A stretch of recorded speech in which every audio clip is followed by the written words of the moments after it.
Read an article, which I'll link in the description, talking about Alzheimer's disease, which a lot of the information I've got over the last year talks about literally diabetes type 3. And the article goes on to say that if your HDL is low and your triglycerides are high and your blood sugar is high, you're a prime candidate for the fifth leading cause of death in Americans over the age of 65. And they say they can almost figure it out by the age of 35. I think the study was Framingham, and they went through and they did, again, I'm just going by what I can remember here from reading, a meta-analysis, which means I guess they go through the whole thing and they're looking for specific stuff. Well, low HDL, high triglycerides, and high blood sugar. Sounds like diabetes to me. And not allopathically so. And that is the standard medical practices will not give you a diabetes diagnosis until finally your pancreas gives out and your blood sugar finally does rise above the threshold. I think it was 125 or something, or at least an HbA1c of 5.7 or higher. My wife was diabetic. Interesting. I wonder why she caught Hashimoto's, or developed it, I guess. So we're in the process now of cleaning out her gut. She has reversed every other metabolic situation. So looks like next week we're going to take a full blood panel. I mean the whole shebang. I want metabolic, I want liver, I want kidney, I want thyroid. Essentially all the organs, right? Brain function. I don't have symptoms. I don't have pain. I don't have inflammation. So therefore, my blood sugar should look spectacular. I'm expecting higher HDLs, lower triglycerides by ratio. And I'm expecting some pretty high cholesterol, which is indicative of a low-carb, high-fat diet. And I'm expecting some pretty good renal function since I have no issues. I'm expecting real good blood results in the Syndrome X. BP I know is very low, I'm not worried about that. Resting heart rate is always 60 or below. So it's banner, life's good. And they said by the age of 35 they can predict this thing. And then if I don't know what they mentioned, the age of 55. I don't know if that's when it begins to develop or what. And I can tell you that my glasses prescription has changed, but it's my glasses prescription. My eyes have gotten better, and that's because the inflammation reduced. And believe it or not, liquid comes out of the lens, and you see better. Who knew? Yeah, I picked that up in my studies. So I'll link the article in the description. You can read it for yourself. If I made a mistake here and there with a number or something, yeah, just get the gist. And here's the gist. The gist is you're going to have to lower your blood sugar. And you're going to have to get into what we call fat adaptation. Now, how to do that? You got to get rid of all your sugars. Read labels. They hide them as modified starches, obviously high fructose corn syrup, honey, agave nectar, all the natural sugars, bananas, fruits in general. Just eliminate this stuff from your diet for a little while, see how you feel. And if you like it, keep it up. That's what I did. And it seems like you transition over into carnivore anyway. So again, no added sugars. How about grains, bread? Oh, but it's whole wheat. Oh, but it's sugar. Because your body breaks down all of these. That is a big truck. Putzmeister. I would change my name if I had a name like Putzmeister. No offense to any Putzmeisters out there, but I don't know if you've ever been to New York and ever been called a Putz, you know what I'm saying? So the interesting thing here is that grains, complex carbs are just chains of glucose, okay? So your body immediately starts to break it down with the enzymes in your mouth by the time it gets to your gut. And then any fiber left over is going to wind up in your large colon and most likely constipate you, which is another great podcast that I saw the other day. Actually, it was a seminar discussion. Lots of fun things. Wow. And it's all based on diet. How fun.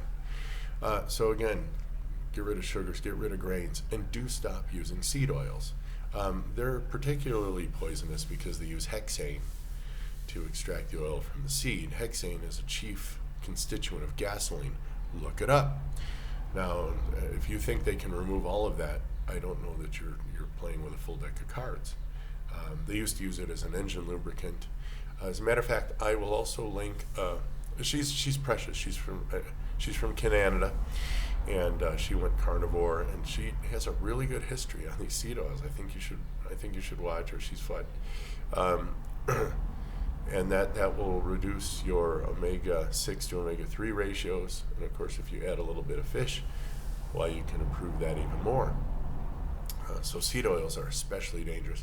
And essentially anything out of a box. If it's not one ingredient, and you're thinking, well, cream cheese comes in a box. Yeah, but cream cheese, that's just the way they package it. It's still a one ingredient food, mostly. Creams are one ingredient foods, mostly. Yogurts, yeah, they got bugs in them, but they have to package them. They have to make them semi-shelf stable. I personally not had problems with these in my gut. You can eat like pecans. Pecans are really good. Walnuts, and sparingly you can eat any of the berries: raspberry, blueberry, blackberry, strawberry. I would stay away from elderberries. They could have a rather cyanotic, poisonous effect. I'll tell you a story about that later someday. So yeah, it looks like fine, but unfortunately, in the article, they don't give you the solution, which is what I've just done. So they tell you what the problem is.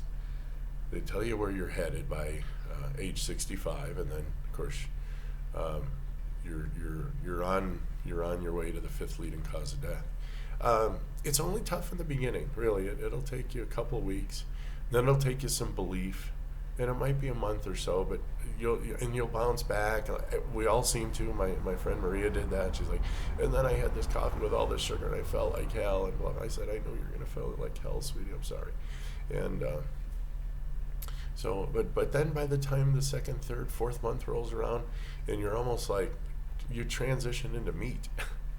Because it just seems such a logical course, and then once you're fat adapted, see, you get to eat your one meal, 2 meals, whatever, but you eat until you're full. You don't need a snack. You get out of that habit because you're full. You're not going to snack when you're full.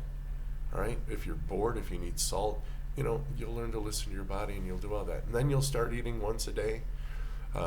Like yesterday after my fast, I ate twice. And I'm already 12 hours into my next fast. And that's going to push all the way through to 1 or 2 o'clock in the afternoon. So I'm pretty much on an 18-6, and that works for me. And then there's days when I eat so much at dinner, I'm like, I'm really not hungry for cena. So 7, 8 o'clock in the evening, I don't feel like eating. So I don't, and then I just sleep through it and wake up the next day, and maybe I'll eat a whole lot more, the next day at dinner, and then not eat again for another day. So it's amazing. And my body hasn't stopped losing weight. It's slowed way down, but it's still teeter-tottering here and there. I think if I picked up, if I start walking my 10 miles a week on Monday, Wednesdays, my push-ups are going great. I'm going to do that today. And right now I'm at 150 a week. So I try to do 3 sets of 25. If I can't quite make it, I'll do a 4th set and just pick up the difference. But my goal is actually to hit about 100 on Mondays and 100 on Thursday. So, if I can crank out 100 push-ups in sets for now, over a week, 200 a week, I think that's pretty darn good. My muscles feel great. They're toned. They respond when I need them. So anyway, enjoy the article, and I'm going to transition a little more into some education. And I'll just use stories from my past to illustrate kind of how that works and what happened. But I think obviously this is going to come from my vlog to more of an outward push for recipes, and I'm not going to deal with the sweets and the fat bombs and the nonsense. I'm just going to deal with. I'm going to actually go through all the Mexican recipes that I can find, and there are hundreds, if not thousands, that are completely ketogenic. And if you really are a veg head and you like all the green stuff, you know what? Most of the Mexican foods are of meat and fat and mixed with a chili sauce, and that'll give you everything you ever thought you ever needed ever and again.